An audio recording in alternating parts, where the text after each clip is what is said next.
Uh, We are live. Welcome to the Bradbury Challenge, the podcast where three writers attempt to write one short story each week. My name is Maya, and I am here with Gerald Hornsby and Chrissy Moss. How are you guys doing this week? Better? Good. Brilliant. I like the sound of brilliant, and better Yeah. is definitely an improvement. It's an improvement, yes. So, what's so brilliant? I don't know. Sun shining. Why are we getting echo? Everything I just said just came right back to me. I'm not getting it. I don't know. 1, 2, 3. 1 second. 1, 2. Oh, it's got to be me then. Ah, shit. 1 second. That browser that disappeared on me, Uh-huh. it's Still open in open. the background somewhere. Yep. It's still open playing. Yeah, it like stopped working, but it's still working. Go figure. There we go. Lovely. Close the program. Okay, let me try now. Hello. 1, 2. Any echo? No echo here. Okay, so that is an improvement. Now I will start over. So Gerald, what is so brilliant for you this week?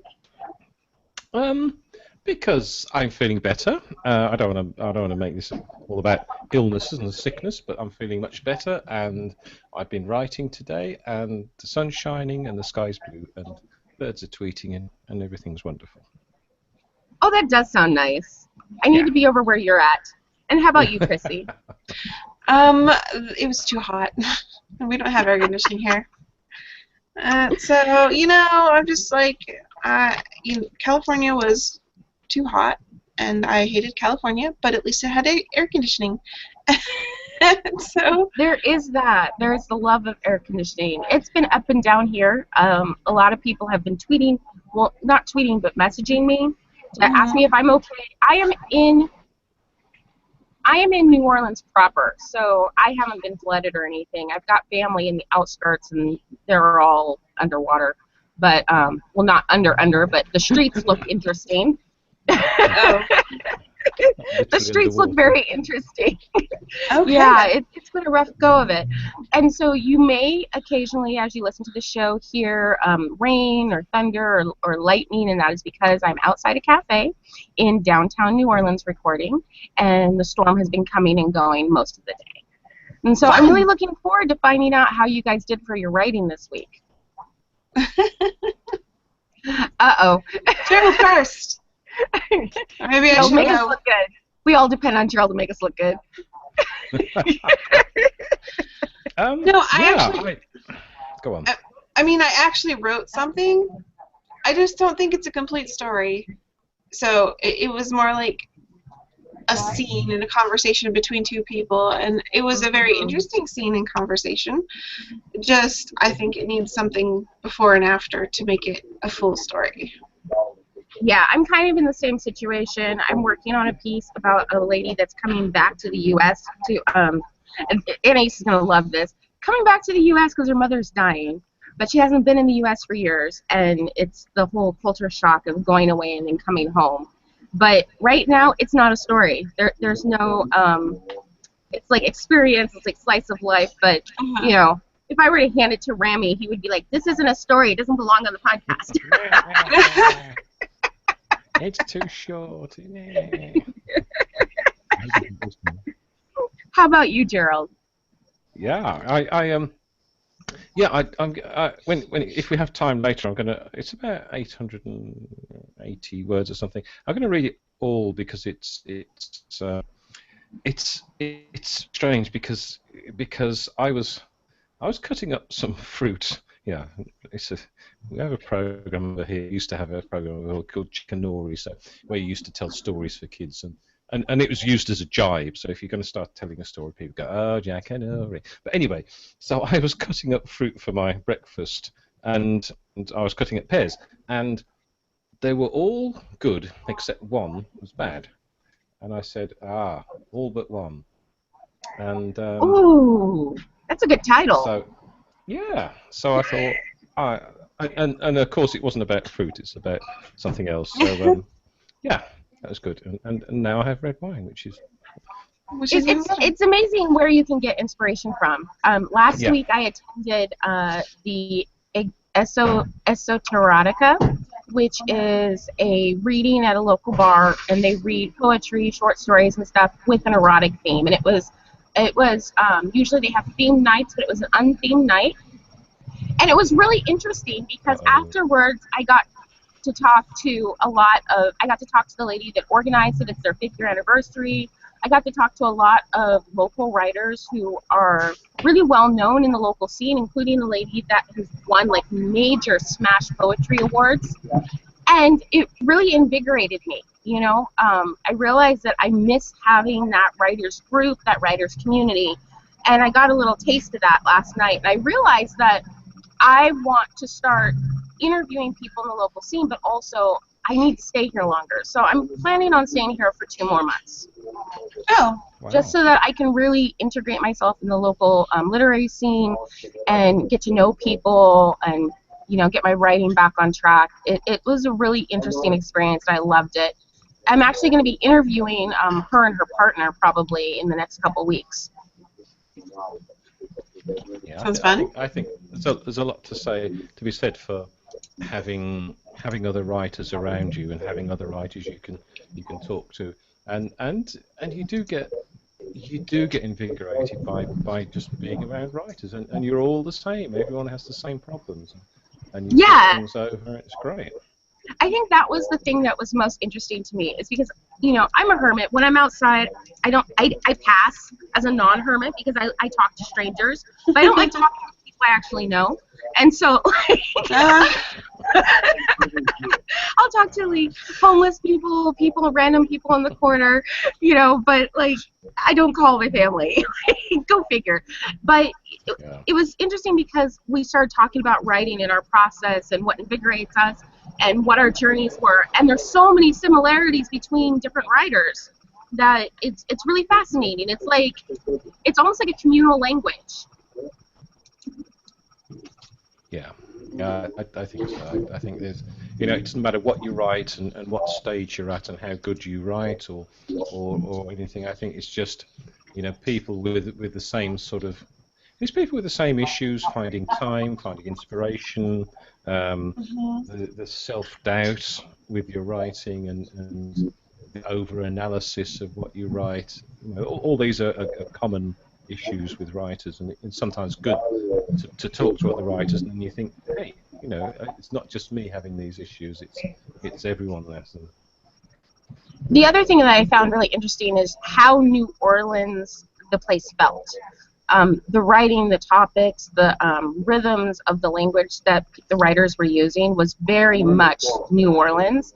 And I think that as I travel through South America, I really need to get my Spanish up because I would like to be able to meet people in the literary communities wherever I'm at, you know, and you kind of have to speak the language for that. But just to be able to have that different feel, see how poetry readings and short story readings are different in, say, parts of Colombia than here, than California.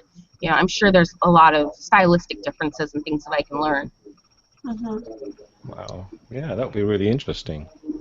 And it would give me a focus because Lord knows I'm not a normal vlogger. I am so not wanting to travel the world and like go to monuments and be like, hi, I'm standing in front of this huge building.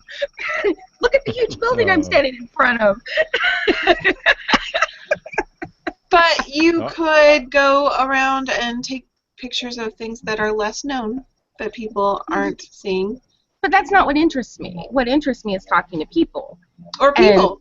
And the idea of going around and talking to poets and writers all over the world, that interests me. That would be cool. Yeah, and I think lots of people would find that interesting if you blogged about that or vlogged about it and showed, you know, images and shots of the person and interspersed it with your thoughts on it. I think people would love that.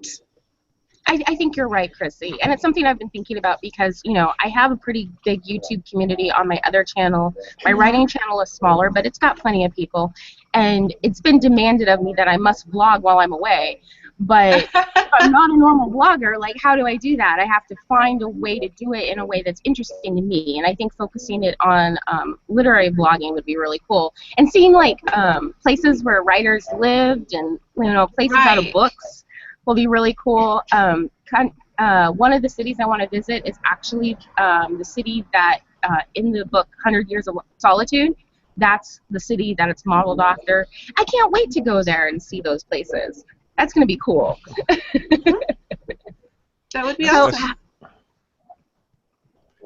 So what? It's kind of interesting. We have I don't know if you're aware of him. We have a comedian over here, a Scottish comedian called Billy Connolly, and he does big trips. I think he did Route 66, and he's done all sorts of sort of travel logs.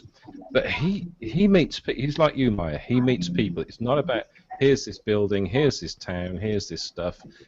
It's about the people, and he goes and talks to people, and he has dinner with them in their house, and that some of them are sort of famous, semi-famous, and he had a time with Samuel L. Jackson and stuff like that. But he but yeah, it's really interesting because that's the edge for the travel log. It's not just here's buildings and here's scenery and stuff. It's what a no disrespect because they're very interesting. I love watching those, but I can't make them.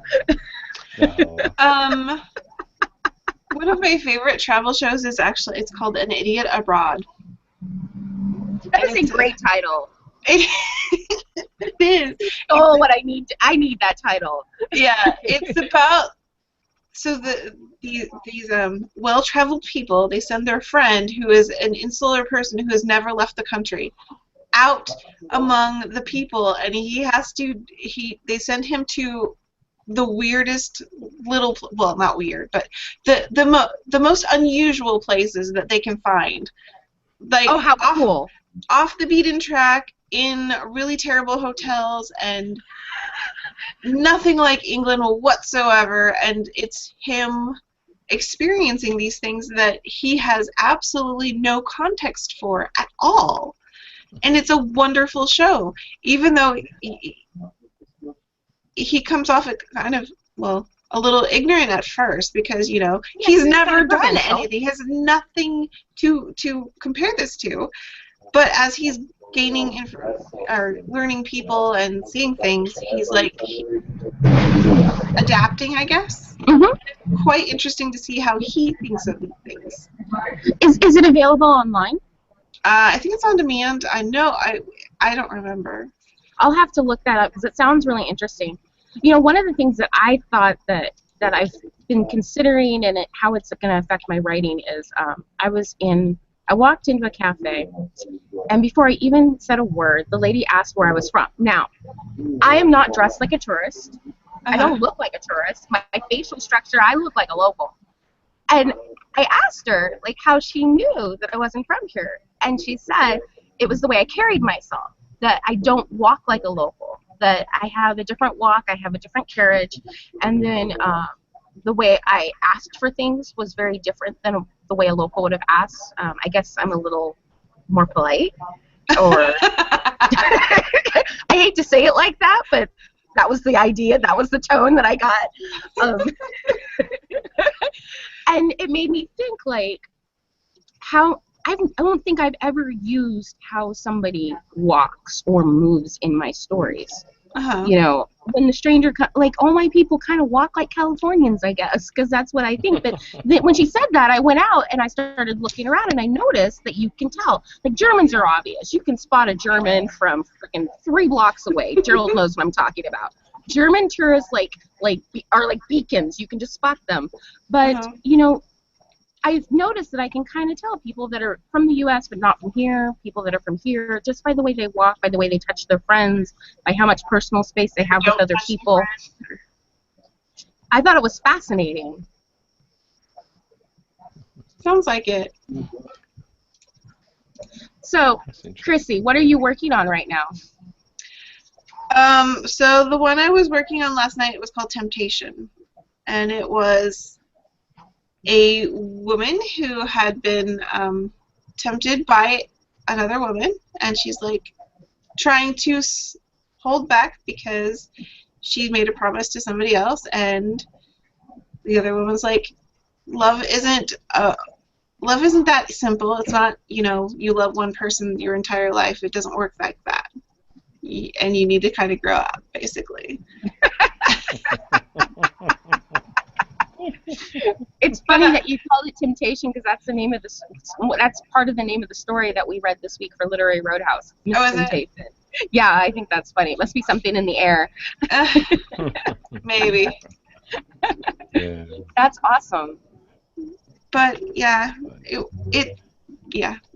I've had to deal with it in my past, so I figured it was an interesting plot line, I guess. And then I've been working on my dragon stories, of course.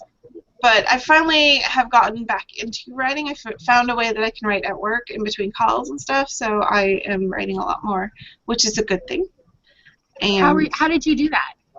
I put a chapter or two onto Google Drive, and so I have a little folder on Google Drive that is just writing, and I pull it up on the computer at work because I have access to that. I don't have access to Dropbox, but I have access to Google Drive.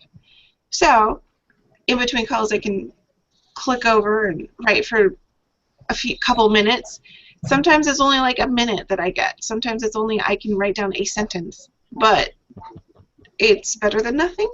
And I actually came home with like 500 words, and it got me back into the thinking about writing thing. So those times when you're only able to get in a sentence, do you find it difficult to get like the mindset to write that sentence, then get back into that mindset during the next break? No, well, it depends.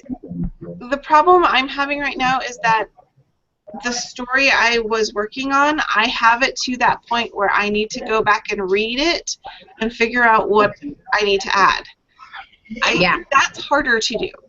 But if I'm just writing stream of consciousness, then I'm like, whatever, just write. And I actually work better personally with those short little bursts of time because it's just the way I've always had to write because children. Yeah, that'll train you. Yeah. So I'm getting there. It's taking a bit to get back into the swing of things because I took that month where I was writing in bursts and only having a few days where I wrote, and I prefer to write every day. If I write every day, I write a lot more. Yeah, I'm realizing that too. One of the things that I did for myself this week, because I was like, why do I feel so frazzled? Why do I feel like I'm not completing anything? So I sat down and I made a list of all the projects I currently have that are like half done, that I'm working on, chipping away at. And I looked at it, I was like, well, there's your reason. Like, duh. I've got 2 rough draft novels that are in revision. I have 2 novels that are in drafting mode.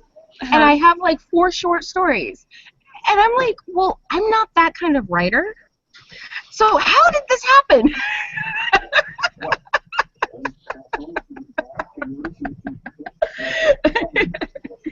So we'll see what happens. But it was good to get it all out on paper because then it kind of was like, okay, I need to prioritize. What's the most important?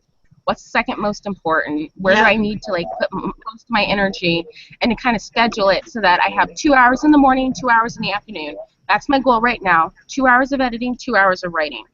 And if I do that 5 days a week, then I'll consider myself having like being a success for that week. And it really helped, kind of focus me a little bit better. Yeah, it's one of the things I do at NaNoWriMo time is because I've done it so many times, and I meet quite a few people locally who are doing it for the first time. So they say, there's the same questions that come up year after year, and one of the things is, how do you find time to write? And obviously it's easy for me, so got nothing else to do. But just rub it in. Why don't you, Gerald? Which is not true, of course. But I've written when I had a demanding full-time job and family and stuff, and so I said, one of the things I say, you need to learn to write in shorter bursts. So if you're watching TV with a family at night and the ads come on, you've got like 4 minutes. Open up your laptop.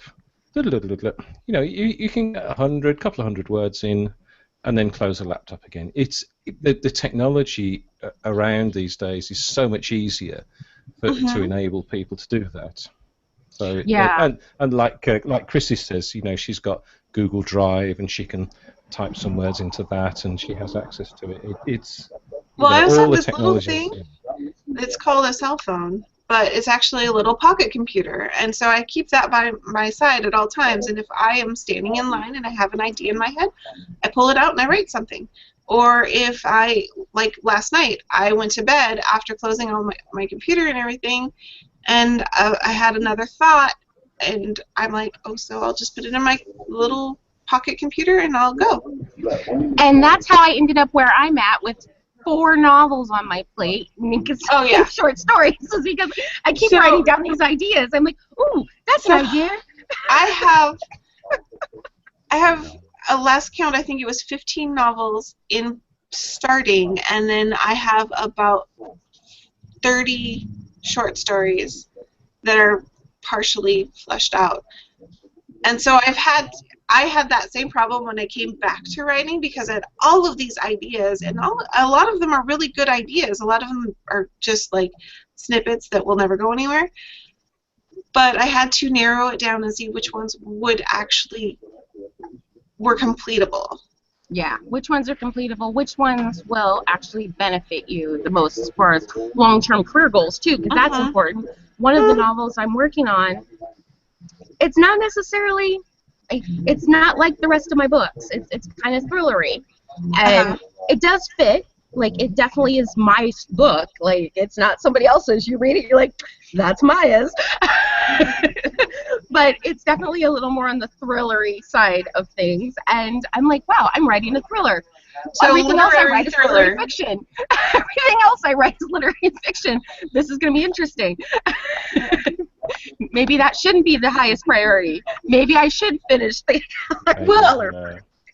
And the interesting part is I never thought of myself as a thriller writer until I started writing a whole bunch of short stories. And then the short stories I put out, about half of them are some sort of like psychological thriller or thriller-esque. Yeah, a lot of my stuff has, like, the pacing is very thriller pacing. I would say the first novel that I wrote, the one that needs the most revision, that one is a tragedy. But even that's paced, like, there are parts of it that are paced like a thriller. And Past is literary fiction, and there aren't really any thriller elements, except it's paced like a thriller. It's thriller pacing.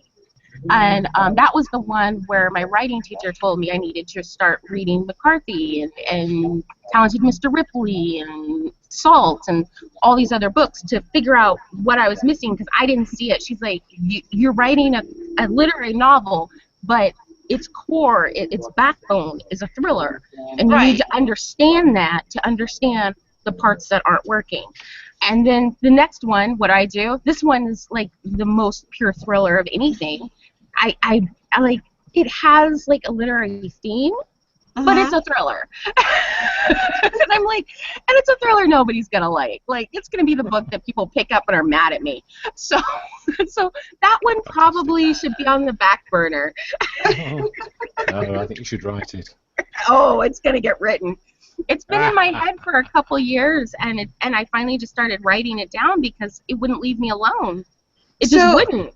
So I have like a couple of stories that I wrote that I thought people were going to be mad at me for because they were uncomfortable subjects. And those are the ones that I get the most compliments on. So I don't know. Yeah. I definitely believe in writing really, really honestly, and to the point where if it's not making me uncomfortable, I'm backing off somewhere. Like, it's got to be real and in some way. And that's why the story sat on the back burner for so long, was because it made me uncomfortable and I wasn't ready to write it. And then when I was ready to write it, but I had all these other projects I was working on. Dang it. I'm ready to write it. I don't got any time. Yeah, that's how it works. and it also has some like detective like procedural elements to it that I'm really not prepared for. Which, by the way, Gerald, you've been in that position before. What do you recommend for me? There's quite a few books on Amazon that but they're US centric, and there is just have a look at. I would recommend going through the books on Amazon. Police Procedure, I think is what I searched for, and I got a book. It wasn't really good for you because it's totally UK. Yeah. And I can't see it at the moment, but there's The Crime Writer's Guide to Police Procedure, something. So, that's British, but it really, if you've got no experience with the police at all, then like how the police work, and this just tells you, this is what happens from a crime or a murder or something. This is who gets called. This is who gets pulled in. Who's the first on the scene? What happens? And it's exactly what you need. You don't need the Yeah, I don't detail. need like the intimate details. I was thinking that's one of the reasons why I want to stay here for 2 months is I'm not done with the research I need for past. I'm just not done. I don't have the connections yet to do the research that I need to do here, which is a huge problem because a lot of stuff is blocked off now because of Katrina. So there are certain places I can't go where I could have gone 20 years ago. And so and then this other story takes place in New Orleans as well. So I'm like, okay, why not just stay here for another 2 months and do this right? Like, do the work I need to do rather than having to come back, which would suck. So, you leave and then you come back during editing. I would rather take care of it now. And so one of the things I was thinking of is there's a cafe where a lot of the police hang out at night, and I was going to go there and try to make friends. And Okay. I'm going to go try to make some friends, see if I can get one of them to let me into the cemeteries. And see if I can like do a ride along or something and pick their brain. Because I think I want it to not be amateur. I don't want to write it and then everybody that reads that genre is like, you don't know what you're talking about.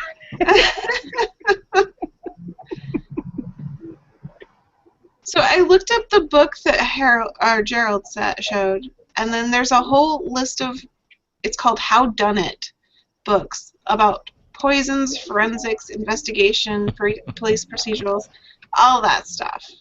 Yeah.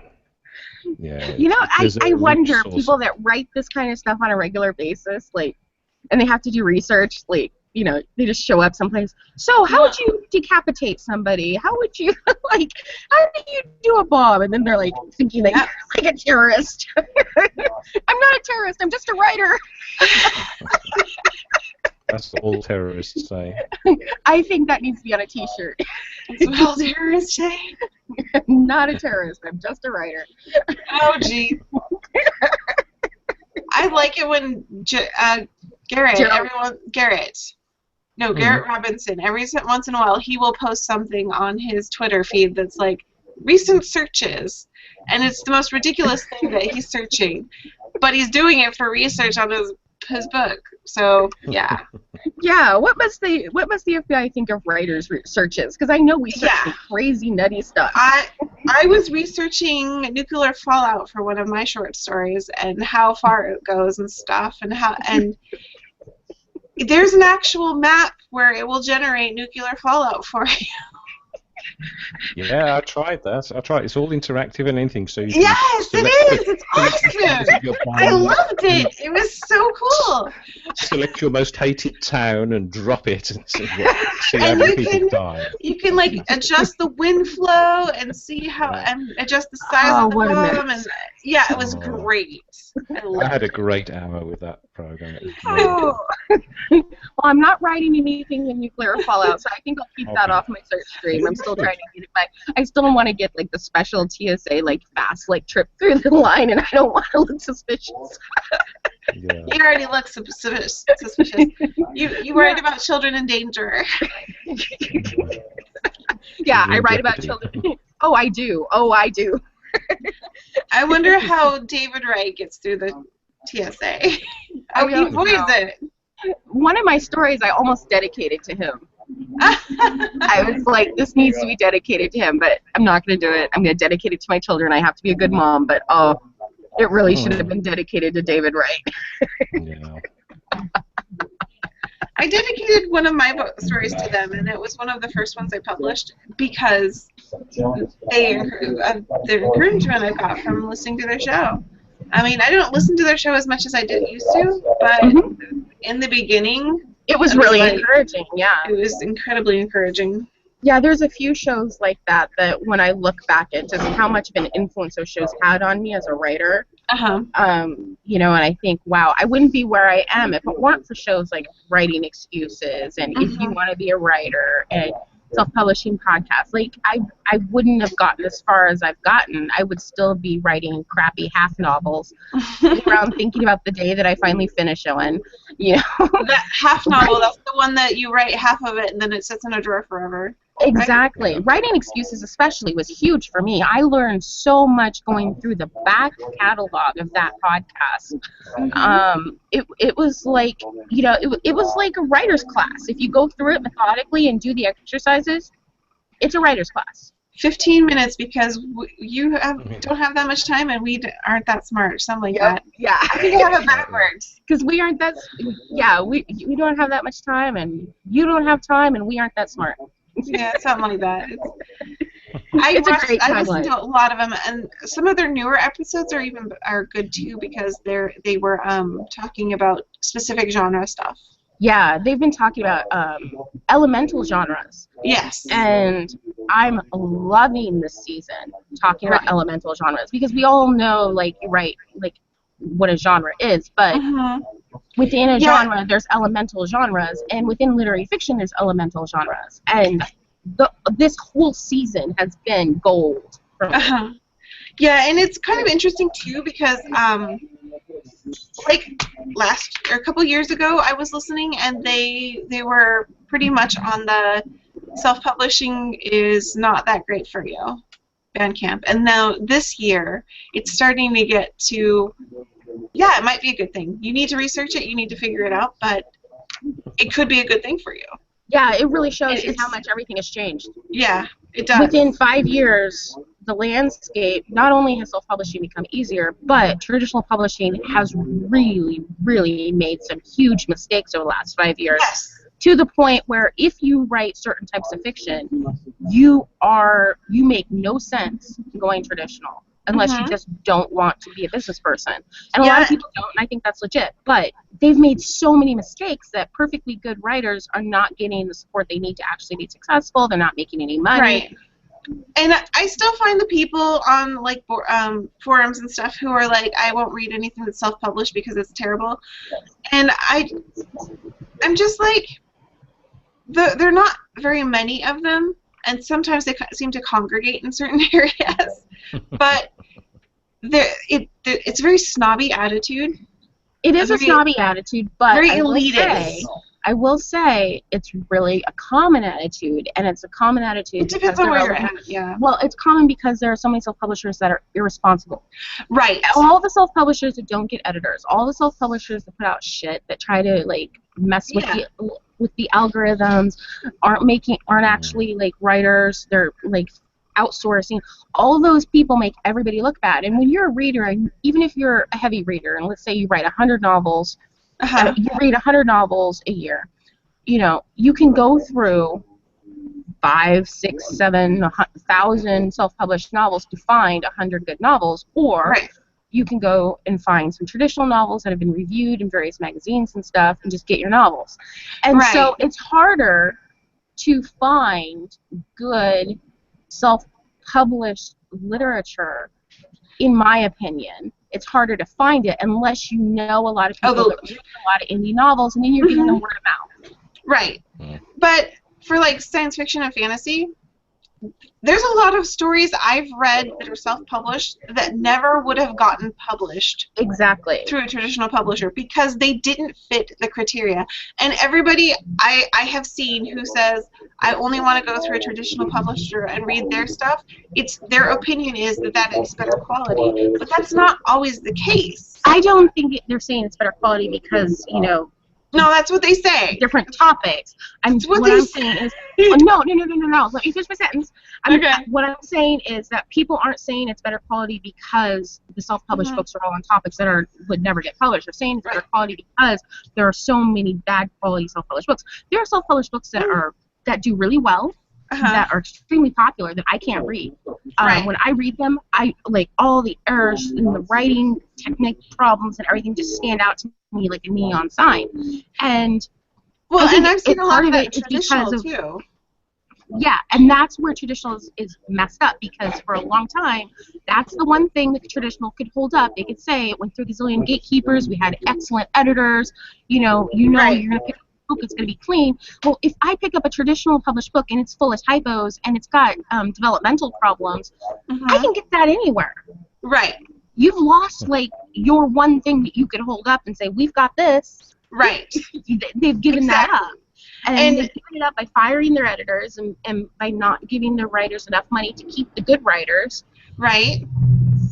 And the problem is that traditional publishers aren't there to make good art. That's not what their bottom line is. Their bottom line is money. That's what they're there for. They are there to capture those books that they think will make them money. And if that means it's a trashy novel that just has no artistic merit, then that's what they're going to get. Because but you get that both ways. Right. I see a lot of yes, you do. that are the same way. And so for me, I've dropped I don't read a lot of indie books, but I don't have like a prejudice against them. Like I know a lot of readers that wouldn't read one.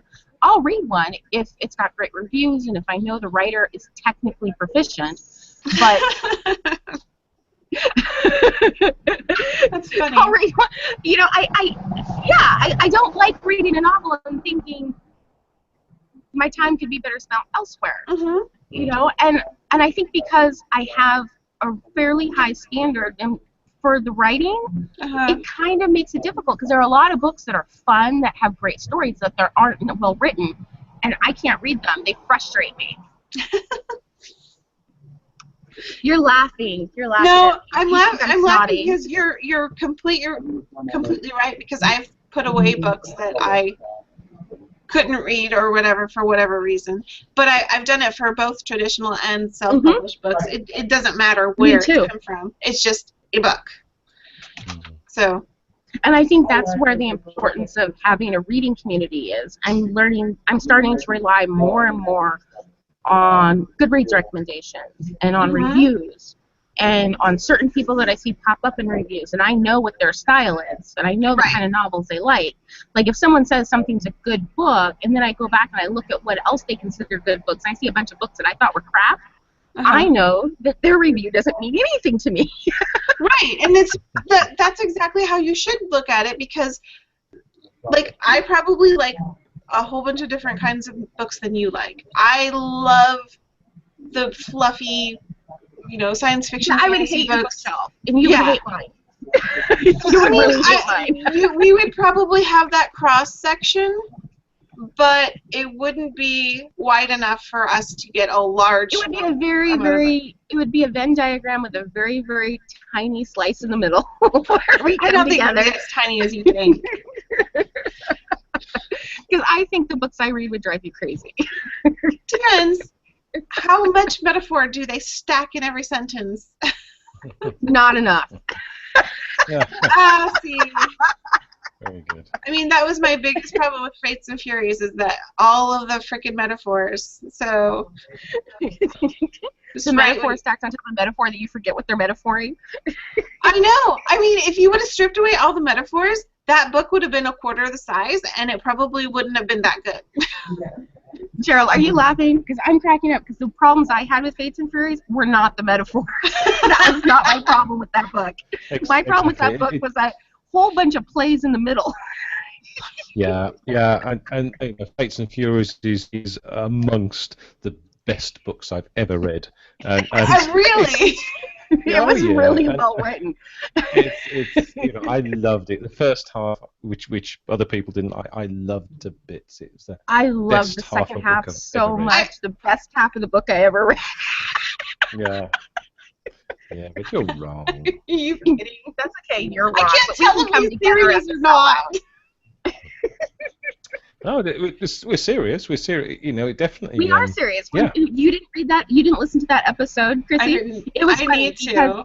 we split along like almost 50-50, where everything that one person thought was genius, the other person hated, and everything the other person thought was genius, the other person hated. And half of us liked the first half of the book, and half of us liked the second half of the book. Oh, really? Yeah, it was a great discussion. It was absolutely wonderful discussion. But we all came down on the fact that the writing was amazing. It wasn't the writing. Yeah. It was a I Rosmos. thought the writing was overly pretentious and full of shit. See, there you go. I like my pretensions. Give me pretensions or give me death. Not saying anything. I like Anyway, pretentious moving on. Oxford commas makes me happy. Yeah. Well, let me just wiggle my plastic hips. Yeah. Yeah. There we go. Yeah, you know, and I think that's interesting that we all write different stuff and we all read very different stuff. Uh-huh. You know, our reading styles are so completely different. You read a lot more than I do, Chrissy. I read a lot less, and then when I do read, I want it to be like something that's gonna like change my world in some way. That's gonna illuminate something. You know, I'm not reading for fun. When I was younger and I was reading like a book a day, I was reading for fun.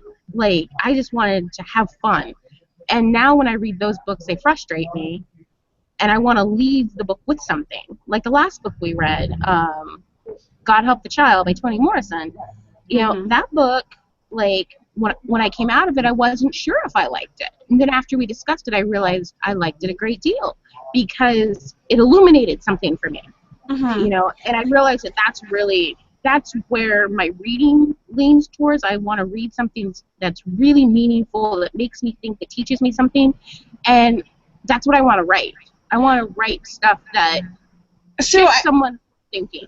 That might be the difference, because when I read like a science fiction or fantasy book, I get something from there. When I read Race Against Time, it was an amazing story about what race and culture can do and what the integration of everything might lead to. And it was an interesting thought experiment. And it was based in a fluffy science fiction book about some kids trying to run away from home. But I took away quite a lot from it because I am looking at the subplots beneath the surface and looking for themes and things like that. I read another story about just, you know, people crossing the galaxy in a spaceship. And I pull out some more stuff about culture and people from that story than I would from Fates and Furies. Yeah, and that's one of the things. There's a wonderful talk Juno Diaz did. It's on YouTube. I'll try to find the link. I can't remember it. But one of the things he was talking about was growing up and being Dominican and being in Jersey, you know, and then turning to books and finding more that he could relate to in the science fiction novel than he could in regular literature, because nobody was addressing his culture, but science fiction addressed a lot of the issues he was dealing with, but they addressed it through the back door. And I like to see things addressed like up front in my face, but I really appreciate how that's done.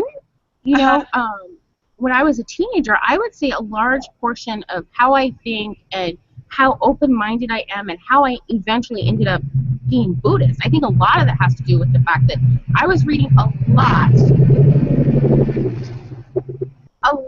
of science fiction, fantasy that was older, that had a lot of sub-themes of culture and race and colonialism during an extremely impressionable time. And even though I was young enough that I couldn't put my finger on those topics, I was learning about them anyway.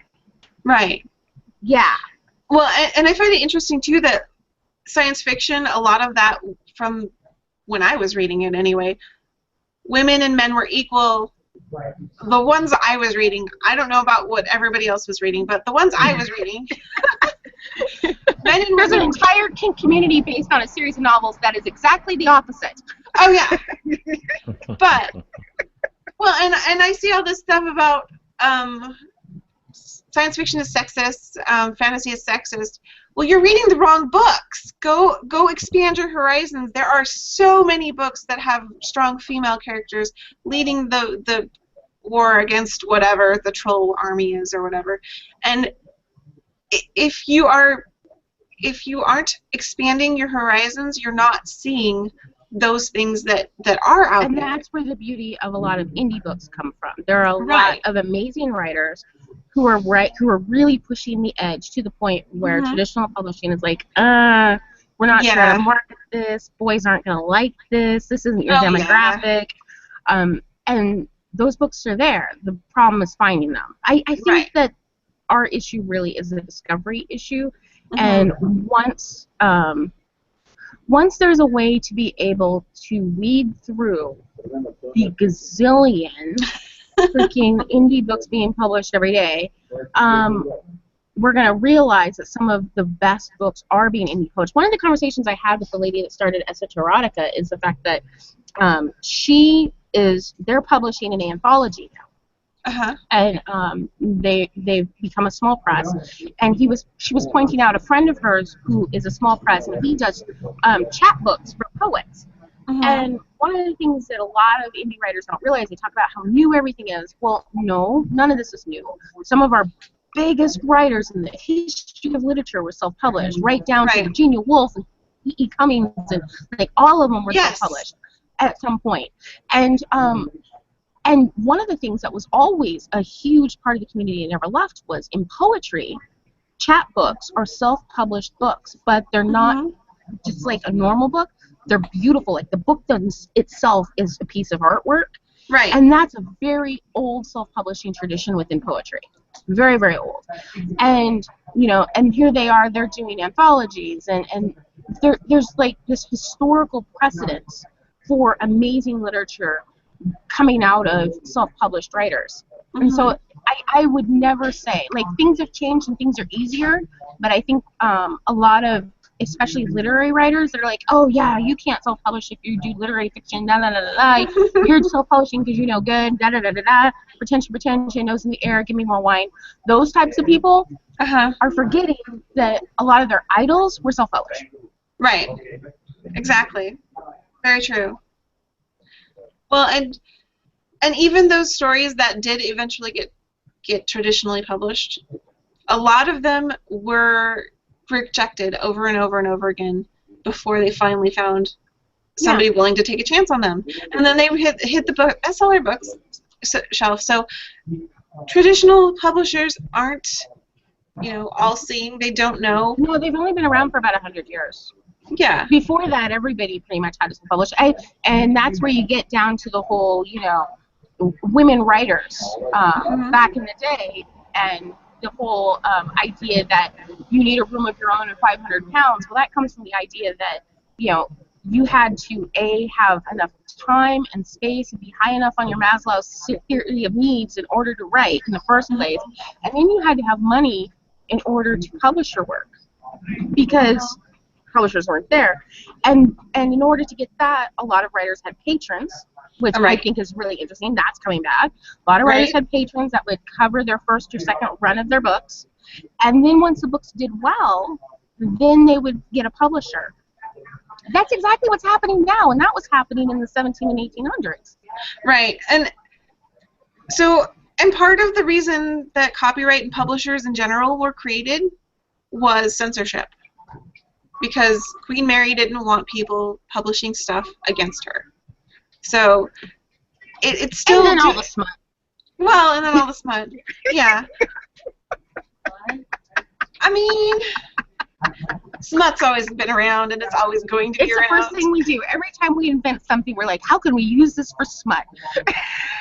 We're just humans, right? It didn't matter if it was the video camera, the film camera, the invention of the film camera, The internet the is invention of the for computer, fun. the internet. Every time humans invent something, our first thought is, how can we use this for smut?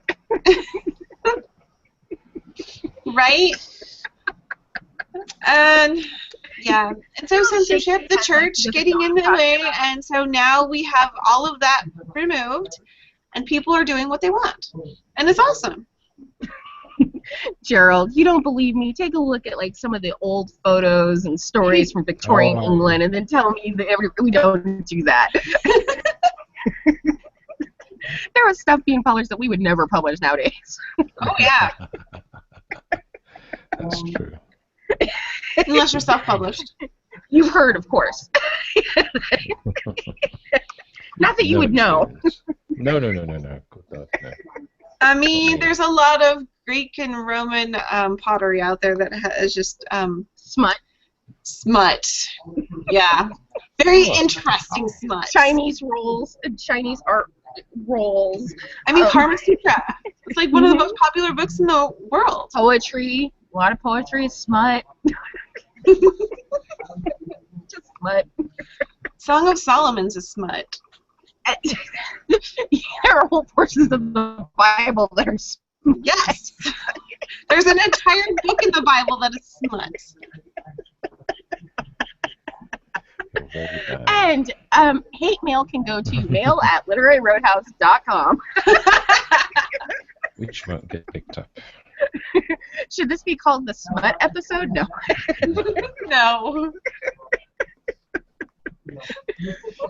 Good old slut. Did we want to read anything from our writing this week? I am not going to read. I have so much work to do, and I honestly don't think any of it is of quality. Oh. My writing this week was so forced. Like when you're getting back into the feel of it, and you're just like, I have the idea, but it's not flowing. That was me all week. All week. Oh yeah. The idea is there. The outline is there. There are words on the page. The words go together and make actual sentences, I think. But what the hell? But I'm just happy that I wrote and that like I'm getting my groove back. It's a good thing. I can feel it. Gerald, do you want to read for us? Well, we've got Literary Roadhouse in 4 minutes. So I don't know if there's time. They can be 4 minutes late. It won't kill them. We always love your stories. Oh, shoot. Okay, here we go. You talked him into it. Yeah. You sweet talking person. Okay, it's called All But One. Anxious faces peered upwards towards the head teacher, Miss Gray, standing on the top of the steps to the school building, providing an impromptu platform from which to address the parents. The quiet mutter of conversations, questions posed yet unanswered, died away as she held up her hands. Tony stood among parents, mothers and fathers, with their arms round each other, and she, alone, arms folded. "I have some information for you," Miss Gray began. All breathing momentarily paused, waiting for the news. As far as we can tell, everyone is okay. They'll be back in half an hour." There was a collective outpouring of breath, people thanking God, even a tiny smattering of applause, as if Miss Gray had personally rescued all of their children. Parents turned to each other, partners kissed and embraced. Tanya looked around her. Janine, her closest neighbour with the child at the school, pushed through the others and rested her hand on Tanya's arm. They weren't close physically or spiritually to embrace, but it was contact. "It's wonderful news," Janine breathed. "We're so relieved. You must be." Tanya smiled and nodded, refusing to allow the tears to fall. She was not a weeper. She didn't cry often. And then I'll skip the rest. Skip a bit. In front of Miss Gray, a police officer climbed the steps holding a walkie-talkie and leaned in close to her. Miss Gray frowned, jerked her head back, speaking to the cop. The cop shook his head, shrugged, offered her the walkie-talkie, but Miss Gray refused and moved away from him, deep in thought. Suddenly she clapped her hands, getting everyone's attention. "Just to say that information was all we knew at the time. I don't want to worry anyone, but until this situation is clearer, we don't know anything for definite." The celebration stopped, and there was silence for a fraction of a second. And then the sound grew, swelling, dozens of voices talking all at once. One of them, a voice Tanya didn't recognise, shouted above the other. Just tell us, are our kids safe or not? Miss Grey held out her arms. Was she trying to embrace the parents of the children that had been left in her charge when they were taken away for the weekend of outdoor activities? Or was she standing in supplication, acknowledging that maybe she should have not chosen the lowest cost bidder for the coach transport?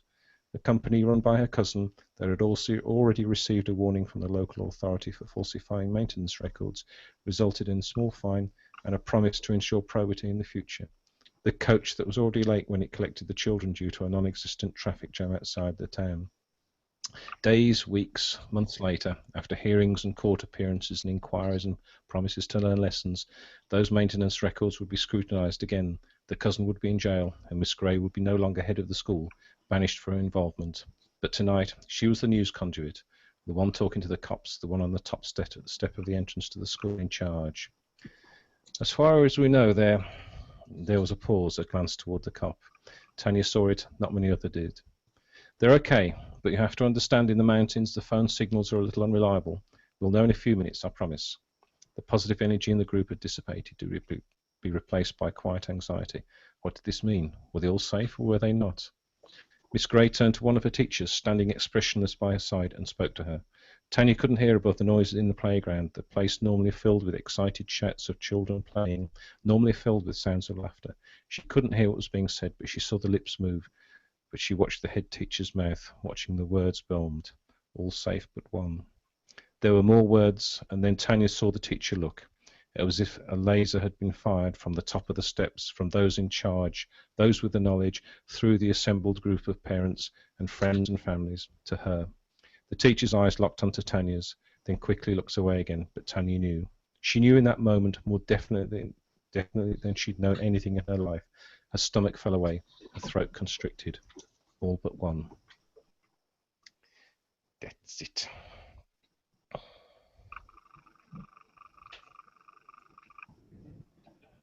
Oh, there I am. Gerald.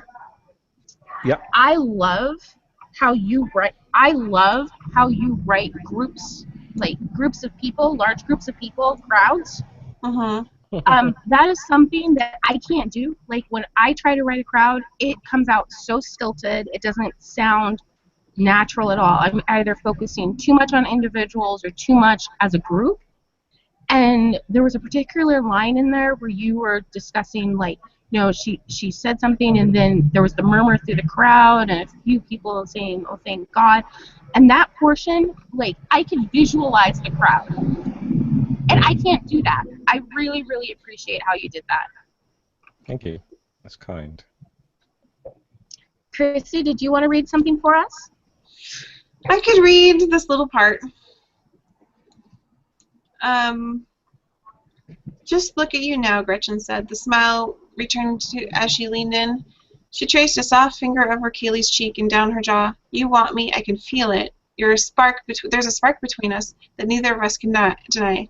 You're confusing me, Kaylee whispered. I don't know what it is between us, but I made a promise. I love Jack, and I won't hurt that. Love isn't binary, Gretchen said, sitting up. The sexy vixen was gone, the no-nonsense techie left in her place. They try to teach you binary of love from a young age, self-imposed monogamy through tales of princesses being swept off their feet by the one, or girls waiting until they find the perfect person for them. Soulmates, counterparts, the other half of their soul. But it's not all that cut and dry, is it? People change, their hearts, their minds, their desires. It all changes, and sometimes that means changing who you love or finding two people you love. Nothing is ever quite so simple as the stories they tell us. It doesn't have to be easy, Kaylee said in a small voice. I'd settle for less complicated. There you go. Ooh, complicated, as it always is. Yeah. So complicated. Nothing's ever simple. Hence celibacy. Yeah! Celibacy. I need a t-shirt that says, I'm celibate, leave me alone.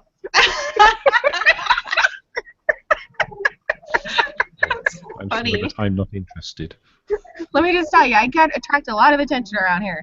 I need that t-shirt, and I need it now. Yeah. Okay, well, thank you both for reading. I really, really love listening to you guys. And I want to thank all of our listeners. Thank you for tuning in to the Bradbury Challenge. If you would like to listen to the much better cleaned up audio versions of the shows, please visit the podcast website at www.literaryroadhouse.com. And while you're there, check out all of our other shows. Until next time, see you next time. Ciao. Ciao. Bye. Bye. Time for the next show. Whoa.